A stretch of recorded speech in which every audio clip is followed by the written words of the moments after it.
Muito bom dia, seja muito bem-vindo ao programa Manhã Viva. Como é bom estar na sua companhia todas as manhãs. Hoje nós vamos ter algo diferente. No primeiro bloco vamos ter o tema Eucaristia, Culto, Cultura e Arte. E no segundo bloco vamos ter o Rosário como caminho para a paz. Vamos fazer um programa diferente para não ser igual todos os dias. Hoje vamos estar à conversa com um especialista em História da Arte. De acordo com o site da Universidade de Coimbra, diz assim: tem desenvolvido a sua investigação no âmbito dos estudos da iconografia e da iconologia, áreas sobremodo ligadas à arte sacra antiga e contemporânea. Já esteve aqui em alguns programas nossos. É o Dr. Marco Daniel. Seja muito bem-vindo ao nosso programa. Muito obrigado, é com muito gosto que mais uma vez aqui estou. E vamos então iniciar a nossa manhã, antes de começarmos a nossa conversa, com um momento de oração, em que eu convidei em casa a invocar juntamente comigo a Santíssima Trindade. Em nome do Pai, do Filho e do Espírito Santo. Amém. E vamos entregar ao Imaculado Coração de Maria o nosso coração, o nosso interior. Também quero colocar a si, que está aí em casa, tudo aquilo que vai no seu coração para que seja guardado no Imaculado Coração de Maria e para que Nossa Senhora possa consolar e ir de encontro também às suas necessidades. Quero também colocar o nosso convidado e todo o seu trabalho e toda a sua família também ao Imaculado Coração de Maria. Ave Maria, cheia de graça, o Senhor é convosco. Bendita sois vós entre as mulheres, bendito é o fruto do vosso ventre, Jesus. Santa Maria, Mãe de Deus, rogai por nós, pecadores, agora e na hora da nossa morte. Amém. Nossa Senhora do Rosário de Fátima, rogai por nós. Em nome do Pai, do Filho e do Espírito Santo. Amém. Tendo em conta a sua formação em História da Arte, como pode ser explorada a relação entre a arte e o culto eucarístico? Bom, a arte está presente desde que há cristianismo. De várias formas, não apenas na questão das artes plásticas, mas a arte da literatura, a arte da poesia. Nós não podemos entender a cultura cristã sem as manifestações artísticas que se foram realizando precisamente para manifestar também aquilo que é a teologia cristã. E esta questão do próprio Deus se fazer ser humano leva a que a Igreja tenha um argumento para poder representar as coisas divinas. E, portanto, desde a primeira hora, esta relação existe. E existe depois ligada a cada um dos núcleos da fé e, obviamente, a questão eucarística, a questão da presença real de Cristo na Eucaristia, tem também depois desenvolvimentos a partir das manifestações artísticas. Sim. Portanto, isso acontece logo nos primeiros séculos e continua a acontecer na Igreja atual. Até se costuma dizer, quando nós vamos a uma igreja e tem as iconografias e tem toda a parte artística que nos leva mais para Deus, não é? Sim, e representam, obviamente, mistérios da fé, entre eles a questão eucarística. Todas as igrejas têm iconografia relacionada com a Eucaristia, ou então instrumentos que nós normalmente chamamos de alfaias litúrgicas, sim, que obviamente estão ao serviço daquilo que é o culto eucarístico, que é a celebração da Eucaristia. Os próprios sacrários, ou tabernáculos, como costumamos chamar, são também eles, obviamente, feitos com os cuidados da arte para enobrecer aquele lugar e precisamente poder dizer a todos os que entram numa igreja que ali está a presença real de Cristo, que tem outras presenças reais na palavra, na Assembleia Reunida, quando se celebra naquele que presida a celebração, mas tem depois este sacramento no pão, que fica no pão e que se guarda no sacrário, e esses sacrários normalmente têm, à medida que, segundo as capacidades artísticas de cada época, sim, segundo aquilo que interessa a cada tempo histórico, esses sacrários depois são também desenvolvidos do ponto de vista artístico. Mas pode também ter cenas a representar a Eucaristia, a Última Ceia, enfim, é obviamente um mundo muito desenvolvido, sim, através precisamente da arte. Aceita um sumo? Pode ser. Obrigado. Muito obrigado. De nada. A arte pode ser uma forma de aprofundar e alargar a nossa fé? Dê alguns exemplos concretos. Sim, claramente que sim. Aliás, a arte não é, embora seja feita para, e aquilo que é feito apareça depois com os sublinhados da beleza, obviamente fica mais belo, mas não é apenas para ser mais belo. Tem outras dimensões, tem a dimensão de ser inclusivamente utilitária. Normalmente até dizemos o que é arte não é utilitário. Na Igreja não é bem assim. Há arte que é funcional, que tem uma função e, portanto, a partir daí também nos leva para Deus, porque ajuda a fazer o mistério, a tornar o mistério presente. Depois pode representar também Deus e os mistérios do cristianismo, as narrativas bíblicas, as narrativas ligadas à história da Igreja e, portanto, obviamente também nos encaminha para Deus. E outra forma de a arte atuar na nossa vida e que nos aproxima de Deus é através das próprias sensações que o ser humano sente, experimenta, quando está envolvido pela arte. Quantas vezes nós dizemos que entramos num espaço e até ficamos arrepiados. É verdade. Essa experiência é uma experiência que nos impele, que nos leva, que nos retira daquilo que é a banalidade dos nossos dias e nos leva à transcendência, à experiência da transcendência. E, portanto, a arte, obviamente, leva-nos, aproxima-nos de Deus. Também é possível que a pessoa se dirija, por exemplo, sempre à mesma igreja para participar da Eucaristia e que todos os dias aqueles monumentos de arte que se encontram na igreja falem de forma diferente com essa pessoa. Sim, é muito possível. Ou porque o nosso olhar naquele dia está mais sensível a um determinado aspecto, ou porque a própria iluminação, a luz que inunda a igreja nesse dia nos aproxima mais de um determinado pormenor, ou porque distraidamente nunca olhamos para determinado lugar dentro dessa igreja. Portanto, a arte tem esse sentido de ser uma espécie de camadas, de ter várias camadas e nós podermos ir lendo cada camada. E depois também há esta questão, quão mais informados nós estamos das questões teológicas, catequéticas, da doutrina cristã, mais profundidade nós conseguimos encontrar na obra artística. Porque o artista vai, quando cria, está a fazer arte com um determinado sentido, mas tem atrás dele toda uma iconoteca, todo um historial de representações que aparecem ali plasmadas e que nós umas vezes damos conta e outras vezes não damos, conforme também é a nossa própria mochila iconográfica, a nossa bagagem cultural. Fale-nos da capacidade da arte de mostrar o indizível em todas as áreas do saber, nomeadamente a arte sacra, e pode-nos ajudar a ter também uma elevação de espírito? Sim, claramente, como já temos vindo a referir, e a questão do indizível é muito interessante na arte, não apenas nas artes plásticas, mas também na literatura, na poesia, na música, no teatro, no cinema.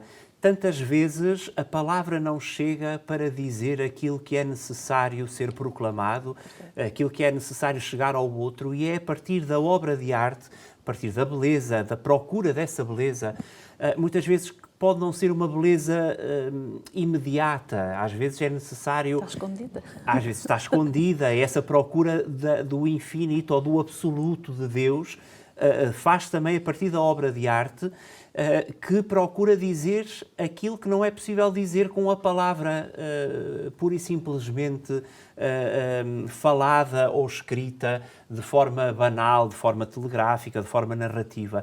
Muitas das vezes troca-se uma palavra por outra e nós já conseguimos entender tão mais do discurso do que quando ele está escrito de forma, enfim, mais imediata, mais jornalística, se quisermos.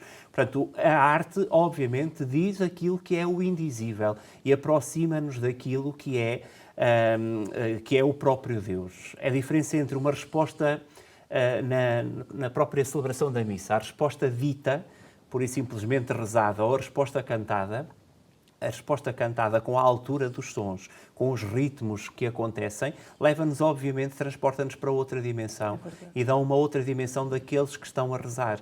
Portanto, a arte, obviamente, agora aqui estamos a falar da música, mas podíamos falar da poesia, podíamos falar da pintura, da escultura, através dos volumes, através das cores, leva-nos a dizer aquilo que o mundo banal já não consegue dizer de outra maneira e, obviamente, os artistas são depois chamados a dizer isso através das suas ferramentas típicas. Quais os vínculos que podem existir entre a arte e a experiência religiosa?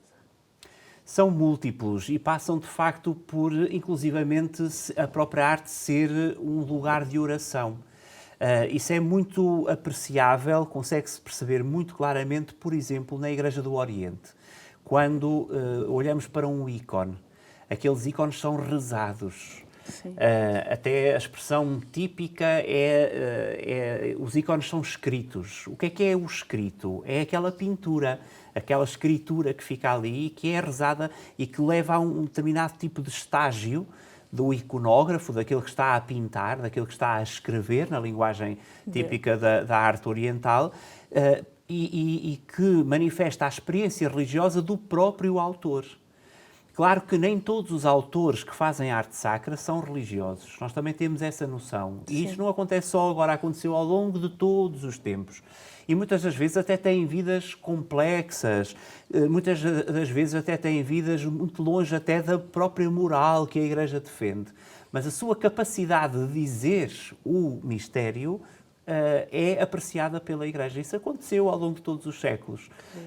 E por isso nós temos sempre que fazer a distinção entre aquilo que é a biografia daquele autor, que pode ser mais religiosa ou pode ser menos, mas isso não o impossibilita de dizer o bem, de fazer o belo. Aquela expressão que nós conhecemos, o Espírito sopra onde quer, e que os próprios Papas têm usado quando falam com os artistas, quando falam aos artistas e lhes pedem que se deixem inspirar pelo Espírito para poderem dizer o bem, para poderem dizer o belo.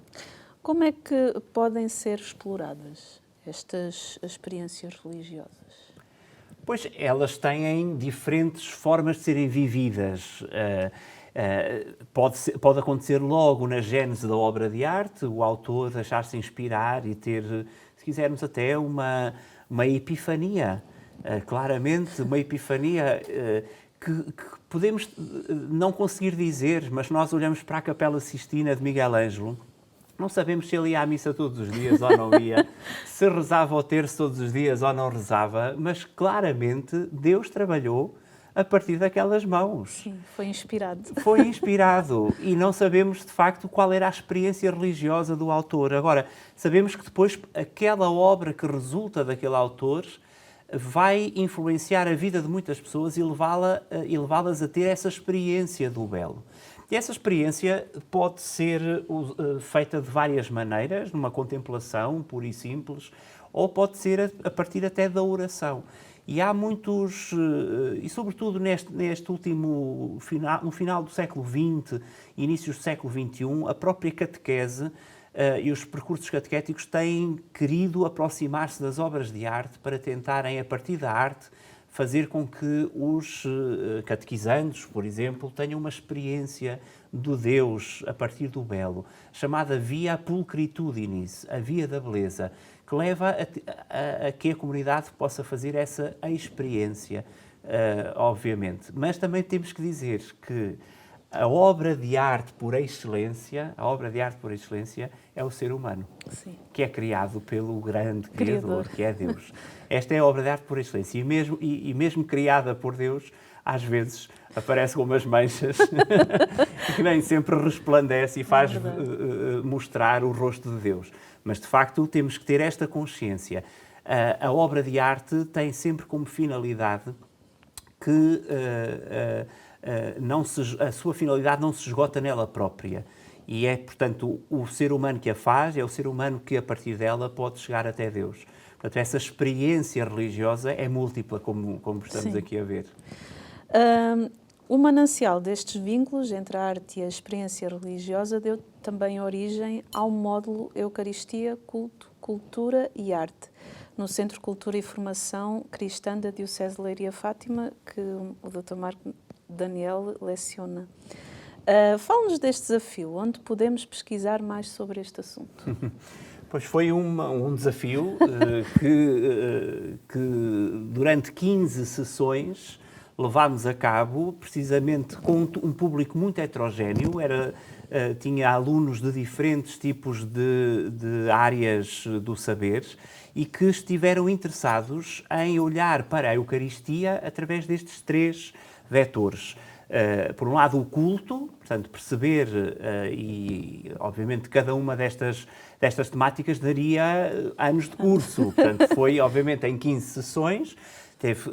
Tivemos que apelar à capacidade de síntese para transmitir estas matérias, mas não deixámos de, numa primeira fase, olhar para a Eucaristia do ponto de vista litúrgico, cultural, teológico, a partir das fontes. Depois, olhar também para a cultura, porque o culto não vive sem cultura. Para manifestar o culto, para realizar o culto, nós precisamos das ferramentas da cultura. E depois também as manifestações artísticas em torno da Eucaristia. E assim conseguimos perpassar uma série de temas ligados a esta matéria da Eucaristia, que é tão importante e que estava de acordo com a programação da própria Diocese de Leiria-Fátima, que agora está a encerrar este triênio, que foi dedicado precisamente à Eucaristia. Foi um triênio que iniciou ainda com o cardeal António Marto e que termina com Dom José Ornelas, olhando para a Eucaristia de várias formas, uma delas também a partir desta lecionação que tivemos a oportunidade de dar. Quais as fontes literárias sobre a Eucaristia em ordem à sua representação que devemos pesquisar para percebermos mais sobre este assunto? Pois, essa era a primeira parte do curso, precisamente, e onde olhávamos sobretudo as fontes primárias, as primeiríssimas fontes são as neotestamentárias, são aquelas que estão ligadas aos Evangelhos, não apenas aos Evangelhos que nos falam do passo específico da última ceia, da instituição da Eucaristia, que aparece em todos os evangelistas, ainda que no caso de São João não apareça propriamente a ceia da mesa, mas aparece depois o lava-pés, que é precisamente o mesmo mistério, que é o Deus que se faz ser humano e que se coloca e que se entrega até ao fim, no serviço aos irmãos. Depois, outras passagens do Novo Testamento que pré-anunciam a Eucaristia, o milagre dos pães e dos peixes, por exemplo, e também passagens do Antigo Testamento. Portanto, as primeiras fontes são estas que são consideradas as fontes canónicas ligadas à Escritura do Novo Testamento e a do Antigo Testamento.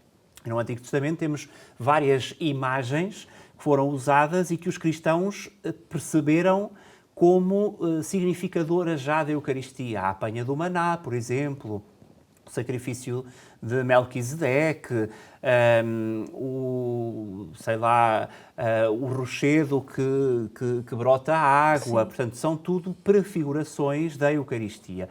E a estas fontes somam-se as primeiras descrições que as comunidades cristãs do início fazem da Eucaristia quando a celebram. E essas fontes existem, estão já estudadas e podem ser apresentadas como importantes fontes para o estudo da Eucaristia. E a partir dali, a Igreja desenvolve toda uma teologia à volta do sacramento que vai dar origem a representações artísticas. Quais as visões da Eucaristia ao longo dos tempos, ao longo do cristianismo, e de que forma é que a arte tem acompanhado essa evolução? Pois, a arte, como dizia um grande autor, Kandinsky, é sempre filha do seu tempo. E, portanto, em cada época, a arte expressa aquilo que é o pensamento humano. Nós, quando olhamos para a arte, nunca podemos olhar para a arte como é uma coisa bonita, gosto ou não gosto, é bonita ou é feia. Isso é o pior que podemos fazer perante uma obra de arte. É redutor. Completamente redutor, mas todos temos essa tentação. Sim, mas não vale a pena, não vale a pena. O que temos que fazer em relação à obra de arte é tentar perceber que ela é uma forma de pensar. É um pensamento que está ali e que está expresso com determinadas características. E, ao longo do tempo, a arte que foi trabalhando o tema da Eucaristia refletiu a visão que a Igreja tem da Eucaristia ao longo destes 2000 anos, já há mais de 2000 anos. E talvez não tenhamos consciência de tudo isso, mas a Igreja teve formas diferentes de olhar a Eucaristia. No primeiro milénio olharia de uma forma, a partir da Idade Média, do século XII, XIII, passou a ter determinados gestos relativos à Eucaristia, olhando-a de outra forma. Até depois, enfim, ao Concílio do Vaticano II, que é um novo marco na história de olhar a Eucaristia. E, apenas para dar um exemplo, a questão da elevação da hóstia na celebração é um gesto que é da Idade Média, precisamente porque se quis que os fiéis contemplassem, adorassem a hóstia consagrada no momento da consagração.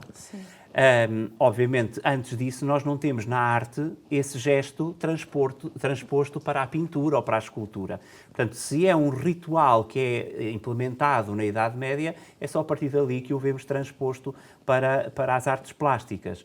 Isso fala-nos também da visão que a Igreja tem, que nessa altura a Eucaristia era menos alimento dos fiéis, alimento físico, e mais alimento da contemplação, ao passo que no primeiro milénio não era tanto assim. Sabemos que os fiéis deixaram de comungar e olhavam para a Eucaristia em adoração, mas deixavam de a comungar.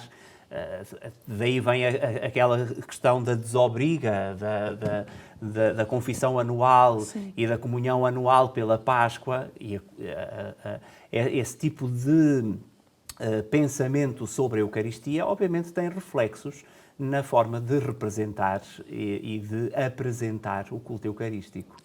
Fale-nos o que são os símbolos eucarísticos. Os símbolos eucarísticos são elementos figurativos que ajudam os fiéis a entender o que é a Eucaristia. E podem ser variados. Por exemplo, um símbolo eucarístico pode ser a fênix.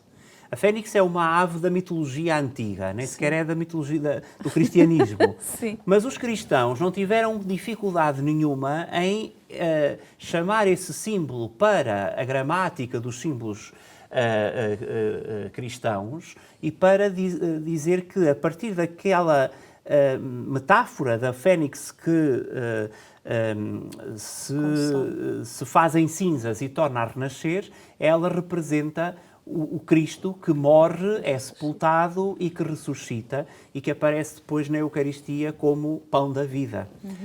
Outro símbolo eucarístico, as espigas. As espigas são, obviamente, é muito fácil de compreender, portanto, a matéria que há a dar origem à matéria do sacrifício. Sim. Não é? As uvas, os cachos de uvas. Por exemplo, o pelicano, que é uma ave também que, na Idade Média, julgava-se que ela bicava no seu próprio corpo para dar alimento aos filhos. E então foi entendida como imagem do próprio Deus, sim, que se aniquila a si próprio, a kenosis, não é? E que para se darem alimento, é mais um símbolo eucarístico. E os artistas foram olhando para estas figurações como metáforas, como elementos simbólicos da Eucaristia. E ainda hoje são usados pelos artistas para representar a Eucaristia. Fale-nos das prefigurações da Eucaristia e a representação tipo-antitipo. Pois, foi exatamente aquilo que há bocadinho já dizíamos, de haver narrativas na Sagrada Escritura que foram olhadas pelas comunidades cristãs como antecipadoras daquilo que seria a Eucaristia. Então esta relação tipológica, que nós chamamos de tipo e antítipo, é precisamente, vamos assim de uma forma muito rápida, Jesus é o tipo e o seu antítipo é Adão, porque Jesus é o novo Adão. Sim. Portanto, Adão prefigurava já a figura de Cristo, que há de ser o novo Adão. Ou, por exemplo, Eva com Maria. Ou, por exemplo, o sacrifício de Melquisedeque, que foi o primeiro sacerdote, em vez de apresentar ao sacrifício um cordeiro ou um animal, apresentou pão e vinho, era já antecipando aquilo que viria a acontecer por Jesus ao apresentar pão e vinho e ao dizer que a partir daquele momento o pão e o vinho eram o seu verdadeiro corpo e sangue. Portanto, esta relação tipológica existe no pensamento da Igreja e os artistas usaram-na quando representaram o mistério eucarístico. Pois é, e a primeira parte do nosso programa está mesmo na reta final. Vamos para um brevíssimo intervalo e já voltamos.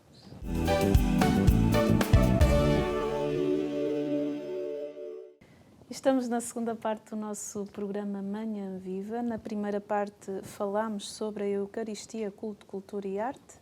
E agora, nesta segunda parte, vamos falar sobre o Rosário como caminho para a paz. E temos aqui connosco o Dr. Marco Daniel, que é formado em História da Arte e na Arte Sacra. Doutor, ainda bem que está connosco nesta fase em que o Papa recebeu os artistas, e 7 desses artistas eram portugueses. Um deles já colaborou diversas vezes com o Santuário de Fátima, que é a artista Joana Vasconcelos. O que é que destaca da mensagem que o Papa deu para os artistas? O Papa Francisco tem uma mensagem muito bela. Ela própria é uma obra de arte, podemos dizer. E é na sequência daquilo, nesse aspecto não podemos dizer que o Papa Francisco tenha inovado. Ele, na verdade, está na sequência do grande passo que o Papa Paulo VI e depois João Paulo II, quer um quer outro, deram, e também o Papa Bento XVI, também tem que se dizer isso, em direção aos artistas. Isto é, a determinado momento a Igreja percebe que pode haver um divórcio entre aquilo que é o pensamento da Igreja e as concretizações da arte contemporânea. E o Papa Paulo VI, nos anos 60, chama os artistas e diz-lhes que eles são mesmo importantes e que a Igreja quer tirar essa ideia de que está afastada dos artistas e quer convocá-los. E o Papa Francisco vem dizer mais ou menos o mesmo. E vem dizer aquela célebre expressão que o Espírito sopra onde quer e que os artistas são, se quisermos, as mãos de Deus que continua a criar obra de arte na humanidade. O Papa Francisco vai dizer estas coisas que já tinham sido ditas por Paulo VI, por João Paulo II, por Bento XVI.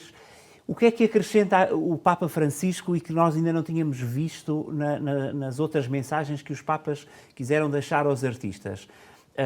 Há uma característica que já era de antes também, que era considerar os artistas profetas. Os artistas são profetas, é muito interessante, porque a Igreja diz isto de uma forma muito, muito clara. E o Papa Francisco diz aquilo que era expectável que o Papa Francisco dissesse, que era: é importante os artistas continuarem a criar obra de arte e não se esquecerem dos pobres.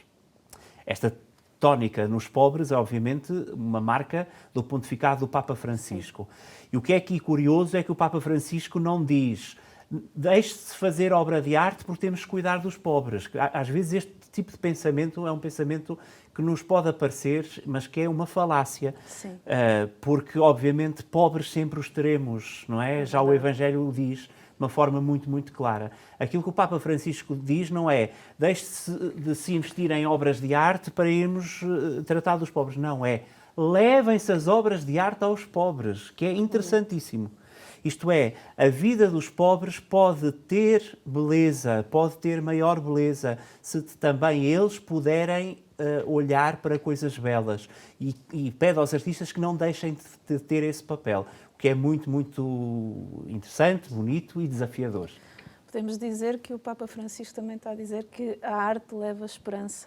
Exatamente, sim, sim. Neste mundo tão complexo, tão difícil, tão desesperançado, não é? Tão desesperançoso, a arte leva a Deus. Sim. A arte leva a Deus. E é preciso fazer com que a arte chegue a todos, que a arte não seja uma questão elitista, que as exposições estejam abertas. O Papa Francisco já tinha dito isso, e aqui, enfim, sou suspeito para dizer, mas o Santuário de Fátima procura fazer isso. Verdade. Ter as suas exposições abertas a todos. Pessoas que não estão habituadas a ir a galerias, pessoas que estão habituadas a ir a museus, pessoas que não estão habituadas e nunca foram a museus, e aqui podem entrar sem preconceitos todas e ver, de facto, estas expressões artísticas que o Santuário proporciona a todos, uma espécie de democratização da arte, que os santuários também são. Agora vamos ver uma peça que é Rosário, Alegria e Luz, Dor e Glória. Vamos ver. Rezem o terço todos os dias para alcançar a paz. Desde as aparições de 1917, o pedido da Virgem Maria está nos lábios e corações e passa pelos dedos em cada conta do Santo Terço. A recitação do Rosário como caminho para a paz e como uma das dimensões mais estruturantes da mensagem de Fátima é o tema da nova exposição do Santuário de Fátima, Rosário, Alegria e Luz, Dor e Glória. O terço é completamente identitário daquilo que é o cristianismo de sinal católico.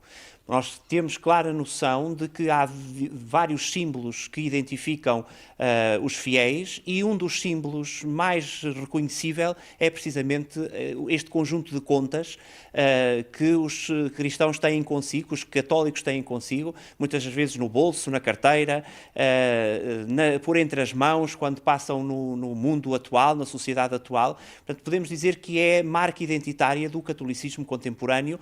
A mostra tem lugar 20 anos depois da edição da Carta Apostólica sobre o Rosário de São João Paulo II e fica patente até outubro de 2024.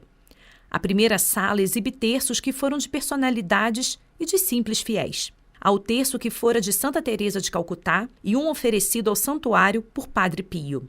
Na peça Saltério, 150 terços para simbolizar a oração que nasceu na Idade Média, a fim de substituir os 150 salmos da Bíblia e favorecer o povo iletrado a rezar. Os fios indicam as cordas de instrumentos musicais que tocam a melodia dos salmos. Há uma via da beleza que pode ser percorrida a partir dos mistérios do Rosário e por isso esta exposição está montada sob o signo da contemplação. Aliás, o termo contemplação é um termo que se aplica precisamente a esta oração. Meditar os mistérios, contemplar os mistérios de Deus, contemplar os mistérios da humanidade.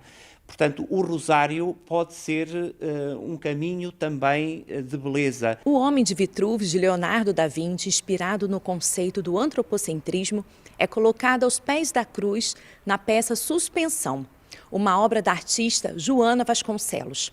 Traz o significado de que o rosário ilumina o mistério do homem e que o terço é uma dimensão humana que transcende. É inspirada no passado, mas também tentando trazer uma dimensão de futuro e de presente. Foi feita para outra situação, para estar na vertical, e na altura essa ligação entre o céu e a terra era para mim o mote de trabalho e como é que com a suspensão podíamos criar uma ligação à terra e uma ligação à espiritualidade. Vê-la hoje aqui na horizontal, ainda mais extraordinário é porque é como se tivéssemos feito a verticalidade e hoje a horizontalidade, é muito bem feito. Essas duas dimensões que criam os dois eixos que são a cruz. É a vertical e a horizontal. Evidentemente, podem ainda ser vistos os terços dos santos Jacinta e Francisco Marto e de Irmã Lúcia. No transcorrer das salas, leituras sobre cada um dos mistérios do Rosário. Nos gozosos, os anjos que silenciam diante do mistério da encarnação. A instituição da Eucaristia é contemplada nos luminosos e recordada pelo sacrário da Catedral de Viseu. O Cristo crucificado dos mistérios da dor e a imagem de um soldado morto, simbolizando o cenário atual de guerra. Por fim, a glória do ressuscitado num jardim de luz do paraíso, cuja imagem pertence à Irmandade dos Clérigos do Porto. Em Fátima há um mandato que, segundo as 3 crianças videntes, veio do céu. E esse mandato diz precisamente rezar o terço todos os dias para alcançar a paz. É um mandamento que está sistematicamente atual.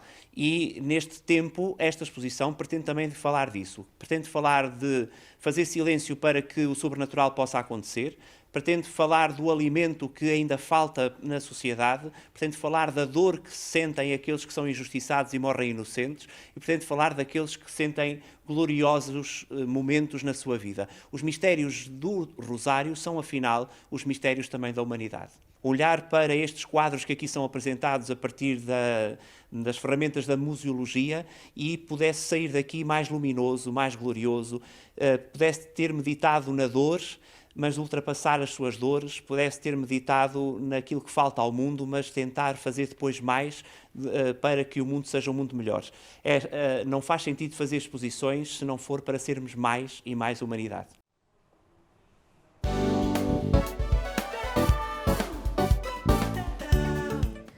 Aproveito para dizer que está convidado a ir a esta nova exposição do Santuário de Fátima e a ver toda a obra que está nesta exposição.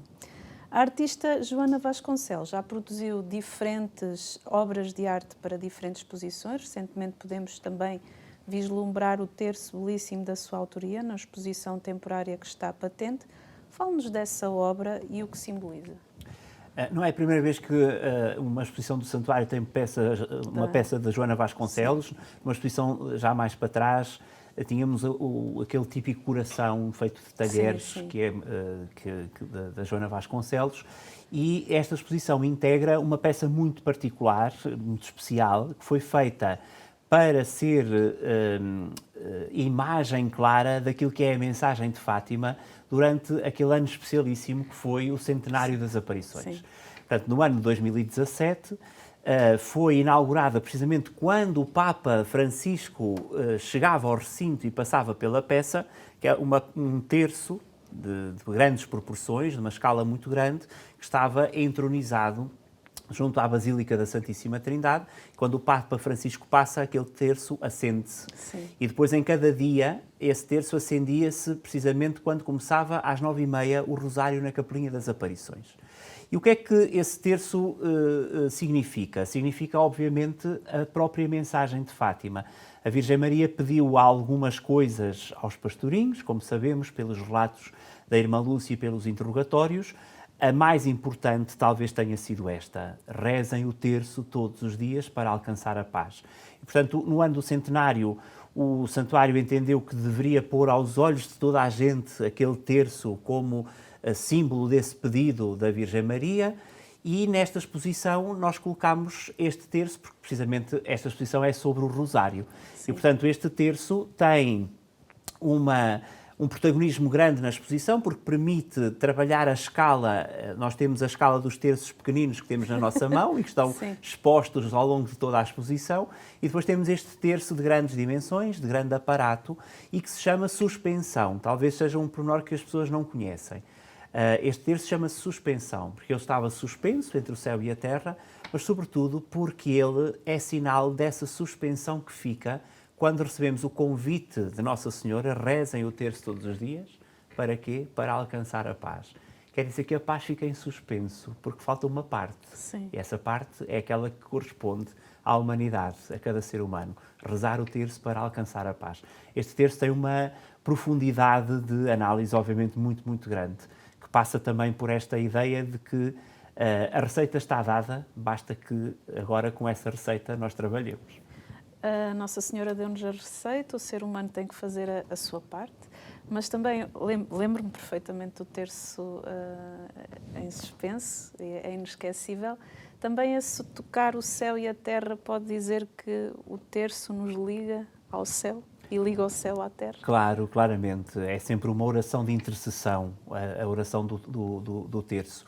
E o ponto mais interessante do terço é que ele começa numa cruz e acaba numa cruz. É verdade. E, portanto, a ligação entre o céu e a terra é estabelecida por Cristo, obviamente, naquela interseção dos dois braços, o vertical e o horizontal. E essa relação que existe entre Deus e o ser humano, essa verticalidade, não pode acontecer se não existir também a relação entre os seres humanos, essa horizontalidade. E, portanto, obviamente, este terço fala de tudo isso e a mensagem de Fátima fala, obviamente, de todo este mistério. Estão no terço algumas relíquias dos terços Jacinta, Francisco e Lúcia, Padre Pio, Santa Teresa de Calcutá, entre outros. Fale-nos de alguns terços que foram oferecidos também ao santuário. Pois, esta exposição trabalha a temática do rosário e do instrumento, das contas que são usadas para esta oração, e aproveitámos para colocar alguns que são mais conhecidos, de figuras importantes do século XX da história da Igreja, e não só, e vamos mostrando também diferentes tipos de materiais. Por exemplo, está também o terço que foi oferecido pelo Papa São Paulo VI, que é também uma relíquia, Sim, não é? é verdade. E que é de filigrana de prata. Está o terço de ouro do Papa João Paulo II, outra relíquia, obviamente. Também foi deixado nas mãos da imagem de Nossa Senhora de Fátima. O terço de Madre Teresa de Calcutá é de plástico. O terço dos pescadores de Caxinas, que também é muito famoso e que conhecemos essa história dramática que felizmente termina bem. Os pescadores entenderam que terminou bem por intercessão de Maria e, portanto, vêm oferecer à Senhora de Fátima um terço plástico fosforescente, daqueles mais típicos e simples, mais baratos, não é? Sim. E que mostra a importância de que a oração do terço não está relacionada com a materialidade das contas. O terço do Padre Pio é também de ouro, por exemplo. Não é por ser de ouro, não é por ser de prata, não é por ser de plástico, mas é, sobretudo, a oração que, a partir daquelas contas, se eleva a Deus. Uma pergunta que me surgiu. Porquê esta exposição sobre o Rosário no tempo em que estamos? É uma exposição que foi pensada a ser feita por dois motivos. Um primeiro, para comemorar os 20 anos da Carta Apostólica do Papa João Paulo II sobre o Rosário da Virgem Maria. Precisamente fez no ano passado 20 anos, foi quando a exposição abriu, e essa carta belíssima sobre o Rosário da Virgem Maria, a partir da qual o Papa introduz o ciclo dos mistérios luminosos. Mas a maior razão foi a de, sabendo que este ano vinham ao Santuário de Fátima muitos jovens, mostrar a esses jovens qual é a mensagem de Fátima e como é que a mensagem de Fátima está relacionada com o rezar o terço. E, portanto, quisemos que os jovens que vamos receber ao longo destas semanas, agora em torno da JMJ, encontrassem no santuário precisamente o âmago da mensagem de Fátima. Esse pedido da Virgem Maria: rezem o terço todos os dias para alcançar a paz. Qual o mandato que há em Fátima? É precisamente este. Eu costumo dizer que Nossa Senhora deixou vários mandamentos em Fátima. Por exemplo, façam uma capelinha. É um imperativo, assim, façam uma capelinha. Por exemplo, aprendam a ler. É muito interessante. Nossa Senhora pede que se aprenda a ler. Para que isto não seja só de emoção. Também tem que ter a racionalidade, tem que ter a razão. Outro mandato de Nossa Senhora é este: rezem o terço todos os dias para alcançar a paz.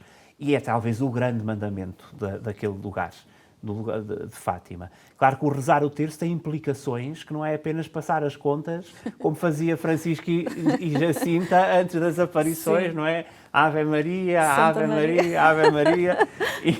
E quando chegava ao Pai Nosso, faziam com mais longa, Padre Nosso. Portanto, havia ali uma hierarquia. Mas não é isso que se pretende com a reza do terço. Pretende-se, obviamente, perceber os mistérios de Deus e os mistérios da humanidade que se entrelaçam quando se contemplam os mistérios da vida de Cristo. Era o que eu ia dizer, o terço precisa nos levar à contemplação, não é? Sim. A própria exposição pretende mostrar isso. A determinado momento deixamos de ver alguns terços que escolhemos para o primeiro núcleo e começam os ciclos dos mistérios do Rosário. Nós pusemos um banco, precisamente para que o visitante se possa sentar e possa contemplar, que é uma expressão típica também da reza do terço, a contemplação dos mistérios. E tentamos que o visitante faça isso também ali na exposição. Podemos considerar o terço o símbolo mais identitário do cristianismo contemporâneo? Bom, não sei se podemos considerar. Há um elemento, o símbolo mais identitário do cristianismo, seja ele em tempo contemporâneo ou no tempo passado, é a cruz. Esse é o símbolo por excelência. O símbolo do cristianismo é a cruz. O terço tem a felicidade de ter incorporado esse símbolo, a cruz. Sem ela não percebemos nada do que é este Deus que se faz homem e que quer que o homem possa ser elevado à condição divina, não é? Dar-nos essa dignidade. E por isso podemos dizer que o terço contém o símbolo por excelência do cristianismo, seja ele no tempo antigo, seja ele no tempo contemporâneo. Conte-nos como é que surgiu o terço e qual a sua ligação aos Salmos. Pois o terço tem uma história muito interessante que inicia nos finais do primeiro milénio, mas é sobretudo nos inícios do segundo milénio, na Idade Média, que ele se desenvolve. E aparece sobretudo para suprir uma necessidade que a Igreja percebeu que existia, isto é, havia uns membros da Igreja que eram especialistas na oração e que rezavam os salmos, e para rezar os salmos têm de facto de ser especialistas porque têm que saber latim, têm que saber música, têm que saber cantar e têm que ter uma vida que propicia esse tipo de oração. Portanto, o saltério, os 150 salmos, distribuídos por diferentes ciclos e que são rezados por uma elite, podemos dizer assim, nessa época. E o que acontece com o terço é precisamente pôr nas mãos de qualquer fiel um instrumento que possa ser usado e que qualquer fiel possa ter como relação com Deus na sua oração. E, portanto, os 150 salmos foram substituídos pelas 150 Ave-Marias. E esta relação, podemos dizer que é o saltério dos pobres, o terço. Esta relação é uma relação, a palavra é um bocadinho anacrónica, mas podemos dizer que é uma democratização da oração, que não é apenas dos que sabem latim, daqueles que têm acesso à Sagrada Escritura, mas é de todos aqueles que sabem rezar o Pai Nosso e que sabem rezar a Ave Maria. E, portanto, esta ligação, por isso é que dizemos que o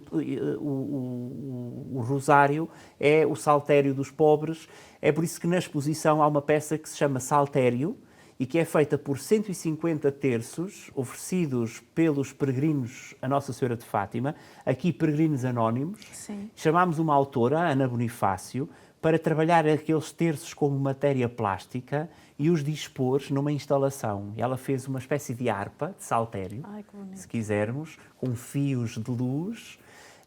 E os terços aparecem suspensos também, há uma zona de terra em baixo. E essa peça chama-se precisamente Saltério, para marcar essa relação histórica do terço ao livro dos Salmos. Que bonito. Infelizmente, o nosso programa está a chegar ao fim. Nós ficaríamos aqui hoje, a manhã toda, a falar sobre esta temática, porque é uma temática muito bonita. Mas uma mensagem para quem está lá em casa. Bom, então, se me permitem, eu deixaria dois convites. Sim.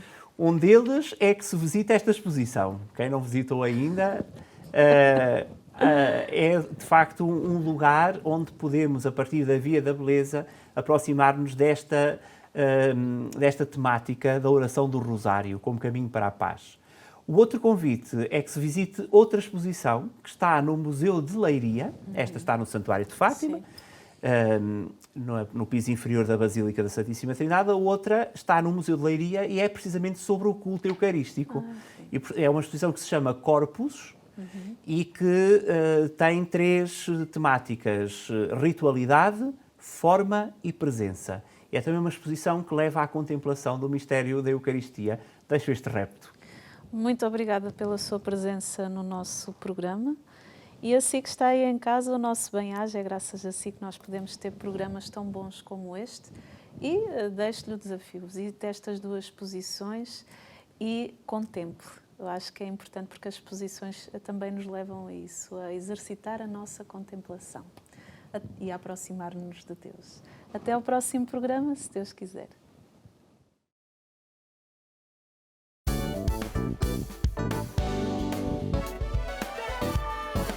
Se gostou deste programa, clique aqui na nossa playlist aqui em baixo para ver outros episódios. Se ainda não subscreveu o nosso canal do YouTube, faça-o já clicando neste botão aqui do lado e será logo o primeiro a saber todas as novidades.